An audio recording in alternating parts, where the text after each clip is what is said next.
আজকে honourable chief minister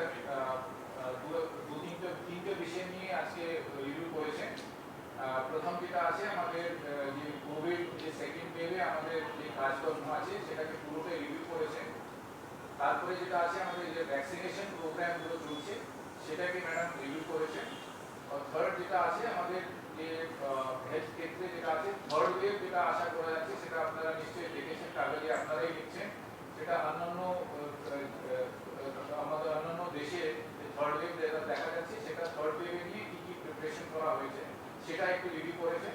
আর শেষের দিকে যেটা আমাদের 25-26 তারিখে যে বড় প্রোগ্রাম আসছে সেখানে আমাদের ডিজাস্টার প্রিপেয়ারনেস যে জেলাগুলোতে বিগত দিনে যেটা এফেক্টেড হয়েছে তারা যে এফেক্টেড হতে পারে যে বড় প্রোগ্রাম আসছে তার দৃষ্টি মাধ্যম হচ্ছে সেটা রিভিউ করেছে।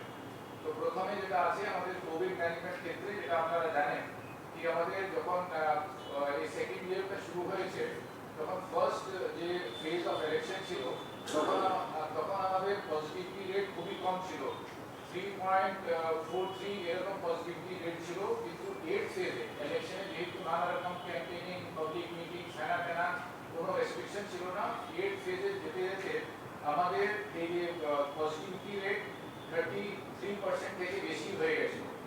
তো এখন আমাদের যে সেকেন্ড ওয়েভ মোটামুটি আমরা অনেকটাই নিয়ন্ত্রণে এনেছি। সেটা হচ্ছে আমাদের গতকালের যেটা আছে 1800 মতো কেসেস সারা পশ্চিমবঙ্গে দেখা যাচ্ছে। আর সেখানে আমাদের পজিটিভিটি রেট 3.61 চলে এসছে। অনেক জেলা আছে যেখানে আমাদের 100 থেকে কম কেসেসগুলো দেখা যাচ্ছে। সেখানে আমাদের অনারেবল সিএম এর নির্দেশ মতো আমাদের containment zone, micro containment zone যে যে জেলাতে যে যে এলাকাতে বেসিক্যালি গঞ্জ এলাকা আর আরবান এরিয়াগুলোতে যেখানে গঞ্জের আশেপাশে যে এলাকাগুলো আছে সেখানে এখন কোভিড কেসেসগুলো দেখা যাচ্ছে। 250 থেকে বেশি মাইক্রো কন্টেইনমেন্ট ও কন্টেইনমেন্ট জোন করা হয়েছে। বেসিক্যালি যেখান থেকে হয়েছে যেখান থেকে কেসেসগুলো আছে সেটাকে বিভিন্ন রেস্ট্রিকশন মধ্যে যেরকম কন্টেইনমেন্ট জোন করা হয়েছে সেটা, তো সেটাই ম্যাডাম আজকে রিভিউ করেছেন কি কত এফেক্টিভ হচ্ছে কন্টেইনমেন্ট জোন।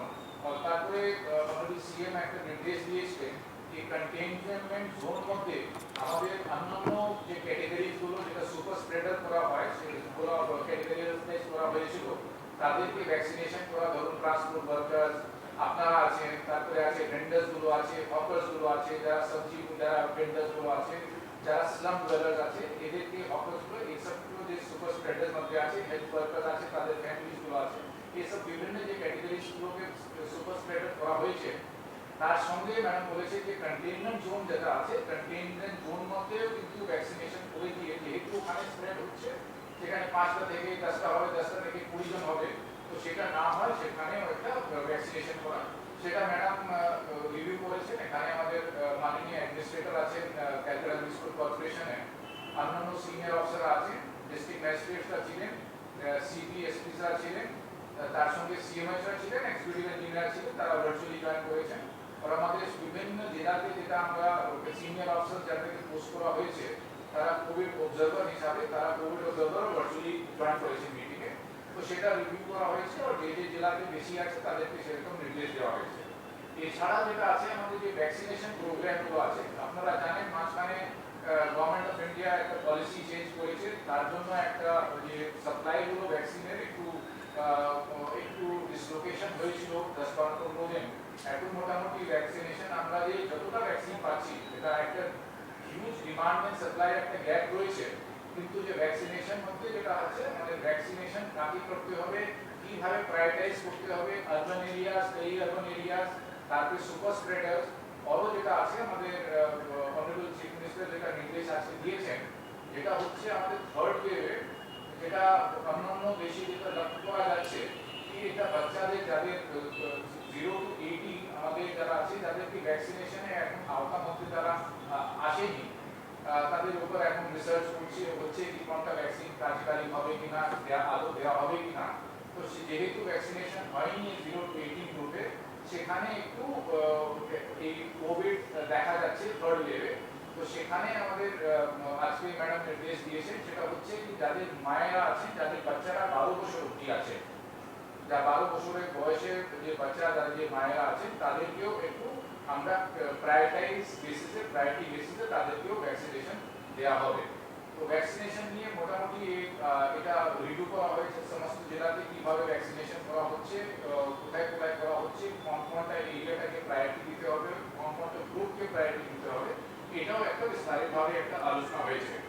এছাড়া যেটা আছে আমাদের আপনারা জানেন সেকেন্ড ওয়েভ যখন শুরু হয়েছে তার আগে থেকে ফার্স্ট ওয়েভের পরে আমাদের যে স্বাস্থ্য পরিকাঠামো যেটা আছে এটা ভীষণভাবে আমরা স্বাস্থ্য পরিকাঠামো থেকে শুরু করে আমাদের man power, doctor, nurses, paramedical staff অনেকটা আমরা পরিকাঠামো বাড়ানো হয়েছে, অনেক সেফ হোম করা হয়েছিল, অনেক স্যাটেলাইট সেন্টার করা হয়েছিল আর আইসোলেশন সেন্টারগুলো করা হয়েছে। এখন আপনারা জানেন কি যেহেতু আইসিইউ, এসডিইউ অনেক এডিশন করা হয়েছে, সেই তথ্যগুলো আপনাদের কাছে আগে আমরা দিয়েছি। 30,000 থেকে বেশি আমাদের বেড সংখ্যা, যে কোভিড বেড সংখ্যাটা বাড়ানো হয়েছিল। তারপরে আমাদের আইসিইউ, এসডিইউ এটা বাড়িয়ে তারপরে যন্ত্রপাতি যেটা আছে ভেন্টিলেটর বলুন, অন্যান্য জিনিসকে বলুন, সেটাও করা হয়েছে। এখন যেহেতু বেডটা কমে গেছে অনেকটাই কিন্তু এটা ফাঁকা আছে, ভ্যাকেন্ট আছে। কিন্তু যেটা আছে আমাদের যেহেতু আমরা থার্ড ওয়েভটা এক্সপেক্ট করছি, অ্যাপ্রিহেন্ড করছি, অন্যান্য যেহেতু আমাদের দেশে হয়েছে, সেখানে একটা পেডিয়াট্রিক কেয়ার ম্যাডাম এর মধ্যে একটা অ্যাডভাইজারি, গ্লোবাল অ্যাডভাইজারি কাউন্সিল একটা করেছেন, সেই বডি করেছেন তারা, হেলথ ডিপার্টমেন্ট যেভাবে নির্দেশটা অর্ডারটা ইস্যু করেছে তার আমরা এক্সপার্টসদের আমরা যেটা আছে ওটার মত যেটা আমরা নিতে শুরু করেছি। তাছাড়া আমাদের একটা প্ল্যান অফ অ্যাকশন করা হয়েছে ফর ইনক্রিজিং পেডিয়াট্রিক কেয়ার, যেহেতু বাচ্চাদের সেখানে আমাদের বিভিন্ন স্তরে যেটা পেডিয়াট্রিক কেয়ার দেওয়া হয়, আমাদের প্রাইমারি হেলথ সেন্টার থেকে শুরু করে আমাদের মেডিকেল কলেজ, টার্সিয়ারি কেয়ার অবধি, সুপার স্পেশালিটি হসপিটাল অবধি, সেখানে আমাদের এসএনসিইউ বাড়ানো, তারপরে বাচ্চাদের যেটা আইসিইউ ক্ষেত্রে অন্যান্য ভেন্টিলেটর থেকে শুরু করে অন্যান্য যন্ত্রপাতি একটা অন্যরকম হয় সেটা সরবরাহ করা। এই ছাড়া পেডিয়াট্রিক কেয়ারে একটা প্ল্যান অফ অ্যাকশন তৈরি করা হয়েছে।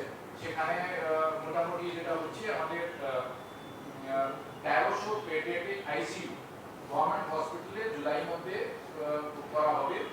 এছাড়া আমাদের 350 এসএনসিইউ, যেটা 1 থেকে 90 দিনের বাচ্চা যারা আছে তাদেরকে রাখা হয়, এটাও গভর্নমেন্ট হসপিটালে করা হবে জুলাই মধ্যে। এছাড়া আমাদের যেটা আছে 10,000 জেনারেল বেড, সেটা আমাদের গভর্নমেন্ট হসপিটালে for moderate paediatric and female cases. এটা মোটামুটি একটু চিন্তা ভাবনা করা হয়েছে, প্ল্যান অফ অ্যাকশন করা হয়েছে, যে কার্যকারী ইমপ্লিমেন্টেশন শুরু হয়েছে। এই জুলাই মধ্যে এই কাজটা কমপ্লিট করতে হবে আমাদের, সেটাই ম্যাডাম রিভিউ করেছে। আপনারা শুনতে পাচ্ছেন তো? Can you please repeat the numbers? Sir, আরেকবার repeat করুন please. Sir, the numbers. ওই শুধু ওই ICU আরেকটু রিপিট করবেন প্লিজ? আইসিইউ আর এইচডি ওইটা বুঝি বেড। এসএনসিইউ জেনারেল বেড নাম্বারটা একটু রিপিট করবেন। যেটা প্রভিশন ফর 1300 একটা আছে, যেটা আমাদের, যেটা আমি আগে বললাম, আমাদের 1300 পেডিয়াট্রিক আইসিইউ, এটা গভর্নমেন্ট হসপিটালে জুলাই 2021 অবধি করা হবে। অন্যান্য জিনিস আপনারা পরবর্তীকালে হেলথ সেক্রেটারির কাছ থেকে নিয়ে নিতে পারেন। সেটা তারপরে যেটা আছে আমাদের ফিমেল বেডস বা পেডিয়াট্রিক বেডস, যেটাও বাড়ানো হবে। এছাড়া যেটা আছে ম্যাডাম আজকে আলাদাভাবে যেটা বলেছেন, যেটা আপনারা জানেন কি সেকেন্ড ফেজে অক্সিজেনের ডিমান্ডটা অনেকটা বেড়েছে, তো দেখা গেছে। তারপরে সেটা আছে আমাদের অক্সিজেনের যে সরবরাহ, অক্সিজেন অ্যাভেলেবিলিটি, তার পুরো ইনফ্রাস্ট্রাকচারটা একটা নতুনভাবে একটা প্ল্যান অফ অ্যাকশন করা হয়েছে, যেটা অলরেডি ইমপ্লিমেন্ট করছে। সেটাও একটা রিভিউ করেছেন কি বিভিন্ন স্তরে, কোন স্তরে এটা আছে, যেখানে এলএমও প্ল্যান্ট হবে, সেখানে পিএসএ প্ল্যান্ট হবে, কোথায় পাইপ অক্সিজেন সাপ্লাই ওটা হবে, অন্যান্য যে জিনিসগুলো আছে অক্সিজেন কনসেন্ট্রেটর কোথায় কোথায় দেওয়া হবে, এই জিনিসগুলো ম্যাডাম রিভিউ করেছেন। তো এটা মোটামুটি health and Covid related review করা হয়েছে। এছাড়া যেটা আছে, যেটা শেষের দিকে যেটা আছে আমাদের 25-26 তারিখে যেটা বড় পোর্টাল আসছে, সেখানে যেহেতু বৃষ্টি এবার বেশি হয়েছে একটা পিরিয়ডে, তো সেখানে আমাদের নদীগুলো যেটা আছে এমনি ভর্তি আছে। তারপরে যেটা বড় পোর্টাল হলে ওখানে আমাদের যে ডিজাস্টার প্রিপেয়ারনেস গুলো আছে জেলা স্তরে, সেখানে পুরো ম্যাডাম রিভিউ করেছে। তারপরে যেটা আছে নির্দেশ দিয়েছেন ওখানে সমস্ত যে ভালনারেবল পয়েন্টস গুলো আছে সেখানে কুইক রেসপন্স টিম করা, 24/7 কন্ট্রোল রুম খোলা। তারপরে যেটা আছে বিভিন্ন যে ইরিগেশন থাকে, স্যান্ড ব্যাগ, অন্যান্য জিনিসগুলো থাকে, সেটাকে মজুত করা। তারপরে রিলিফ ম্যাটেরিয়ালসগুলো যেটা আছে, বিভিন্ন রিলিফ ম্যাটেরিয়ালসগুলো সেটা মানুষের কাছে পৌঁছে দেওয়া, সেই সাবসেট স্টক আছে কিনা। আর এছাড়া আছে কি যেখানে যেখানে ভালনারেবল লোকেশনসগুলো আছে সেখান থেকে এখন থেকে প্ল্যান অফ অ্যাকশন করে তারপরে ওখান থেকে ইভ্যাকুয়েশন করা। তো সেই এরিয়াগুলো ম্যাডাম নির্দিষ্ট ডিএমদের, এসপিদের, সিপিদের সঙ্গে কথা বলে সেটাও মোটামুটি আলোচনার মধ্যে তারা বলেছে কি কোথায় কোথায় থেকে তারা ইভ্যাকুয়েশন করবে, এই মোটামুটি আজকে আলোচনা হয়েছে। দ্বিবেদী সবটাই বলেছে আমার চিফ সেক্রেটারি, এবং এখানে আপনারা দেখতেই পাচ্ছেন যে আমাদের এখানে হোম সেক্রেটারি থেকে শুরু করে, ফাইন্যান্স সেক্রেটারি থেকে শুরু করে, হেলথ সেক্রেটারি থেকে শুরু করে, আমার কর্পোরেশনের কমিশনার থেকে শুরু করে, ADG law and order, DG police থেকে শুরু করে, ইরিগেশন সেক্রেটারি থেকে শুরু করে, আমাদের ডিএইচএস থেকে শুরু করে, আমাদের আরও যারা আছে ডিজাস্টার ম্যানেজমেন্ট সেক্রেটারি থেকে শুরু করে, এবং সোমেন সিপি কলকাতা থেকে শুরু করে, ফিরাদ হাকিম মেয়র থেকে শুরু করে, মানে অ্যাডমিনিস্ট্রেটর আর কি, তারা সবার উপস্থিতিতে সমস্ত ডিএম এসপিকে নিয়ে এবং সিএমওইসদের নিয়ে ডিটেলস আলোচনা হয়েছে। এই আলোচনা এইটা নিয়ে প্রায় 20-25 বার হলো। আমরা এভরি 3 days আমরা এরকম একটা আলোচনা করি, হয় আমি করি নয় সিএস করে, 48 আওয়ার্সের মধ্যেও অনেক মিটিং করতে। সুতরাং আজকে 3টে ইস্যু ছিল, তার মধ্যে 2টো ইস্যু ইম্পর্টেন্ট। একটা 26 তারিখে যে বড় বানটা আসবে, সেই বানটা প্রায় 6 মিলিমিটারের মতো উচ্চতা থাকবে সাগরে। সুতরাং আমরা বানের ব্যাপারে যে জেলাগুলোতে বেশি বৃষ্টি হচ্ছে বা নদী নালার দেশ হচ্ছে বাংলা ভর্তি নদী নালার দেশ, সুতরাং নদীমাতৃকার দেশ, সুতরাং সমস্ত ডিএমদের অ্যালার্ট থাকতে বলা হয়েছে। একদিকে আরামবাগ, খানাকুল ওই দিকটা, এদিকে আবার আপনাদের হাওড়াতে যেমন আমতা, বাগনান, উদয়নারায়ণপুর, উলবেড়িয়ার কিছুটা, ওদিকে বর্ধমান, বীরভূম, বাঁকুড়া, দ্বারকেশ্বরী নদীর ওপর দিয়েও জল বয়ে যাচ্ছে। এরকম বিভিন্ন জেলা প্লাস সাগর, উত্তর 24 পরগনা, দক্ষিণ 24 পরগনা, বর্ধমানের কিছু অংশ, এবং উত্তরবঙ্গে যেটা হচ্ছে সংকোচ, ভুটানের জল বাড়লে জলপাইগুড়িতে জল ঢোকে, যেমন আমাদের কালজয়ী নদী আছে। তাছাড়া আমাদের বিহারে, ঝাড়খণ্ডে জল জমলে ওটাও বাংলায় এসে জমে, মেদিনীপুর পশ্চিম থেকে শুরু করে পুরোটাই হাওড়া হুগলি সমস্ত ডুবিয়ে দেয়, কারণ বাংলাটা প্রায় নৌকার মতো।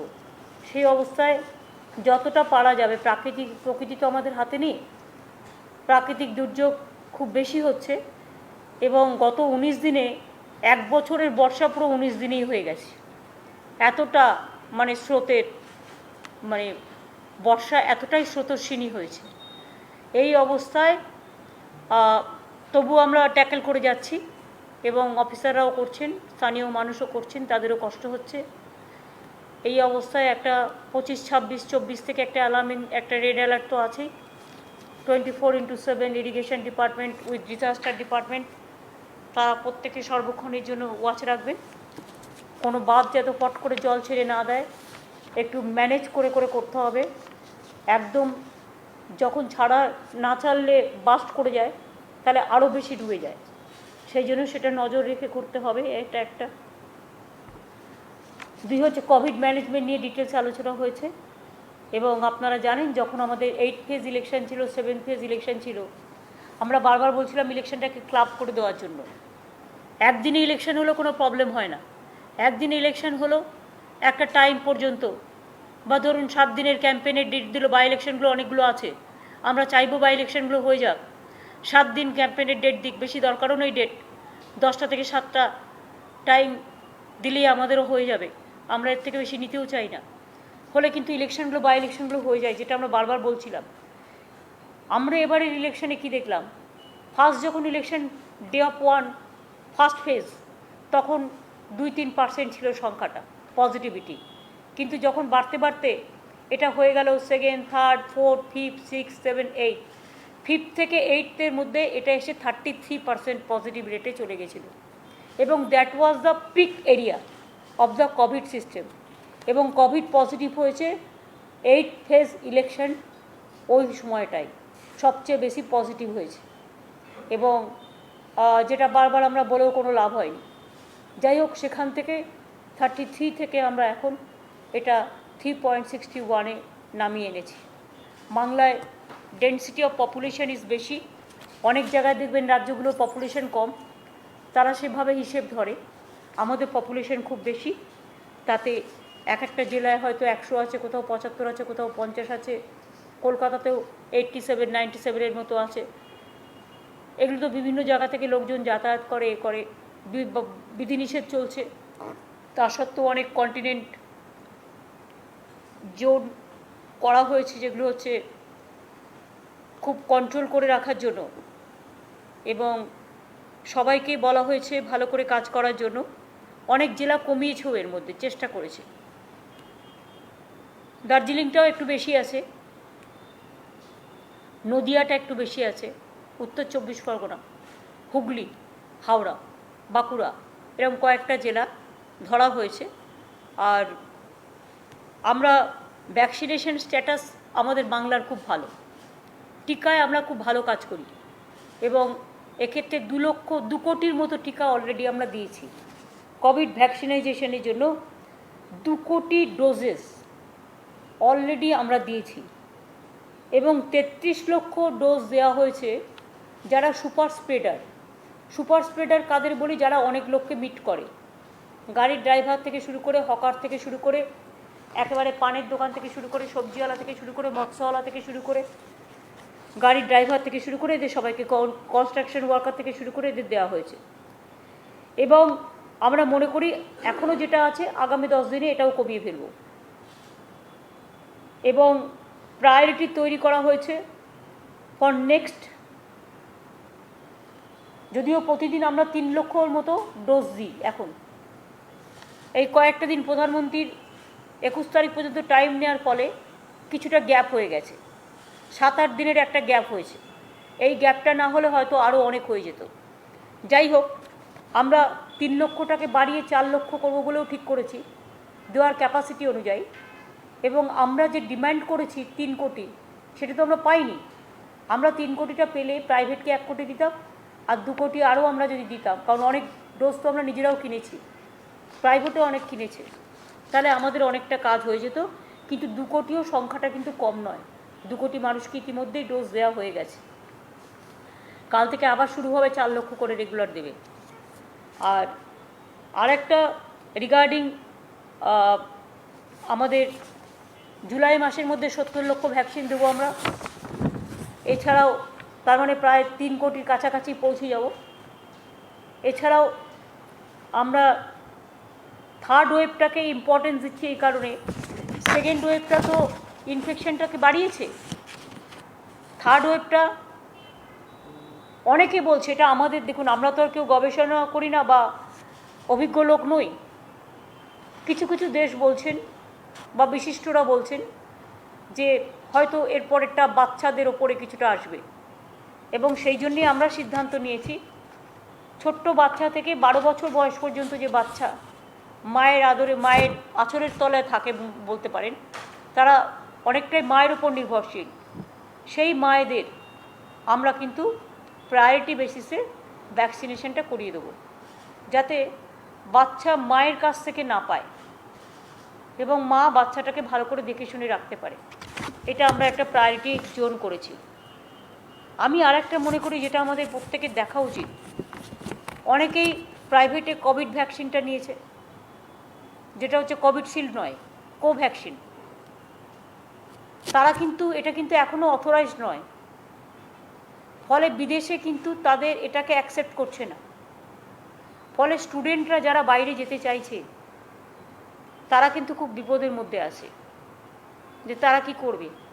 অথেন্টিকেটেড না হলে বাইরের দেশগুলো যদি এই কোভ্যাক্সিন, যেটা প্রাইম মিনিস্টারের মাথা থেকে আবিষ্কার হয়েছে, যেটা নিয়ে ব্রাজিলের সাথেও প্রবলেম চলছে, বাংলাদেশের সাথেও প্রবলেম চলছে, সেইটা কিন্তু স্টুডেন্টদের আজকে কিন্তু একটা বিরাট বিপর্যয়।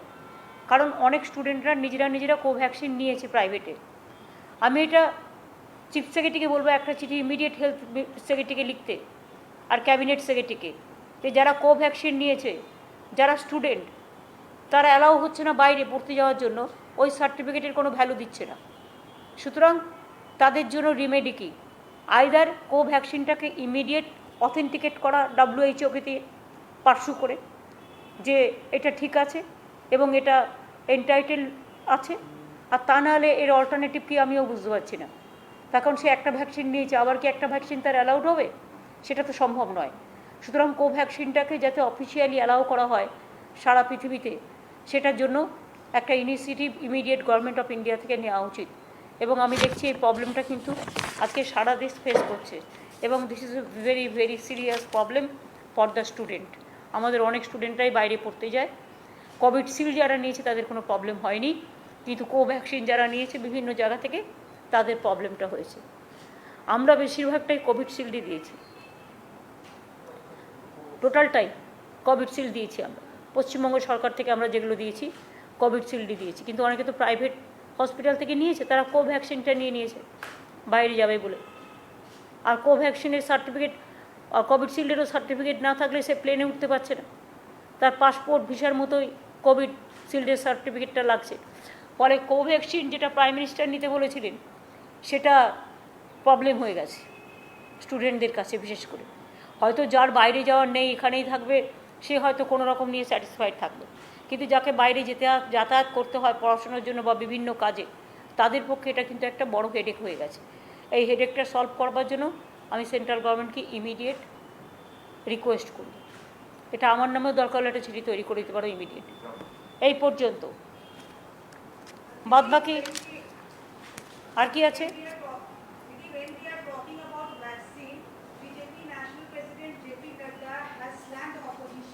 saying that the opposition are playing politics over vaccination process. Now what happened to them? They themselves are taking vaccine. So what do you reply to this? I don't understand why Nadda is saying like this. Is he aware of the facts that because of their negligence, because of their totally, they were interested only Bengal politics, Bengal election. Even after Bengal election also, they want to divide the Bengal. So to implement that policy, they didn't allow people to take precaution before second wave. 6 months, 8 months, what they have done? Nothing. Because of them, they are responsible for this second wave. And for second wave also, they have not given vaccine to the state in a proper manner. Distribution system was totally, absolutely wrong. There are some BJP states, they gave good vaccine. The party office is distributing some vaccines in Gujarat, but the others are not. What they have given? Now also they said from 21st. Means when Prime Minister addressed the nation, the 15 days already lost. Can you imagine then who is responsible? Why opposition will play with a disease? I think BJP is a big disease for everybody. They cannot accept the public verdict. They cannot accept the people's agitation.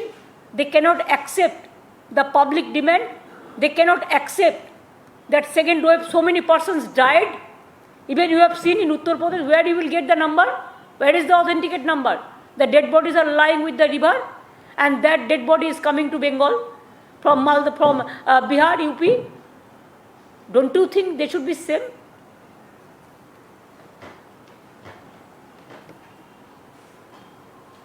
Bolo. Ma'am, what happens to the by-elections, ma'am? There are several by-elections due.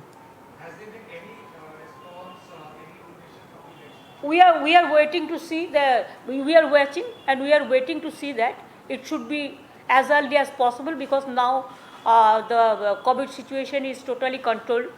So I think within 7 days time they can do the by-election. There is no need for giving so much time for the candidates. Even our by-election is pending, even within out of 294 also 2 by-election, that 2 election is pending in Murshidabad, and now it is about 7. So I think the Bengal, the election, we are waiting for that when election commission I came to know that when Prime Minister will give the instruction, then only they will do the by-election. If it is so, then I will request the Prime Minister clear the by-election. Because now the situation is okay. But if the third wave come, then you cannot do anything. There are talks doing rounds in Delhi, and they may be speculative in nature, ma'am. But then they're saying that maybe they want to delay the by-election process. Why? Within 6 months, it is the system. And now when we organize the election, that time the COVID positive rate was 33%. And now it came down to 3.61, and within 10 days it will be 1 or 2. So don't you think that 33% they can organize the election, and only 1 to 3% they cannot organize the election, and it is also only few sporadic area. There is no contiguity. It is only some areas to areas. There also we don't need many time. We will need only small time. Over the former Chief Secretary Ishtu Tendlu had said the chapter is completely closed. Now again DOPP has sent a memorandum to the former Chief Secretary. I think he is a competent person. He is an honest officer, bright officer. He worked whole of his life with dedication, determination, devotion. You show me some officers like Alapon Bandyopadhyay. And he is totally authorized to take action as per his convenience. Our government will give full support to him. And central government must know you are victimizing an officer who have lost within these 15-20 days his younger brother, his nephew, his mother. 3 he lost. And this boy is mentally, he is some agony because whole life he worked for the country, and now you are giving this type of befitting reply. But we will not allow this. It is irresponsible behavior, and we will fight the battle whatever we can.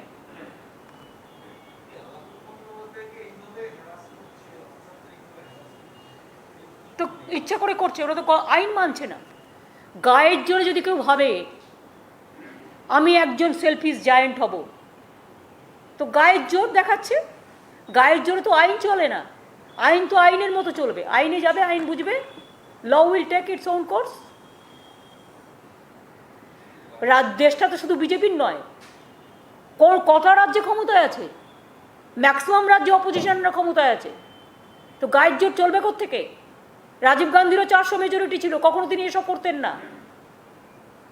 Majority ছিল, কত majority আছে এই সরকারের? 300 মাত্র majority নিয়ে এত বড় বড় কথা কিসের? আর আজকে সরকার আছে, 24-এ তো নাও থাকতে পারে, তখন অন্য সরকার আসবে। আজ যা নিয়ম করছে সে নিয়মগুলো তারা পাল্টে দিতে পারে। গায়ের জোরে নিয়ম হয় না। কনস্টিটিউশন যেমন আছে দেশের, একটা কনভেনশন আছে, এবং Indian constitution is the important constitution and is the pillar of democracy. যা ইচ্ছা গায়ের জোরে করা যায় না। জাস্ট হাত তুললো আর ভয়েস ভোটে পাশ করে দিল গায়ের জোরে, এটা হয় না। ঠিক আছে, এটা আমি বলেছি অফিসারের নিজের সিদ্ধান্ত। সে যেভাবে বলবে আমরা সেভাবেই তাকে সাহায্য করব। It is his absolutely on decision. এবং all the IAS, IPS officers of this country is giving full solidarity to him. It is not his battle that he is fighting alone. It is the battle of IAS and IPS officers. They are fighting the battle together. And one day they will realize when they will become zero. ঠিক আছে? রাজ্যের human rights commission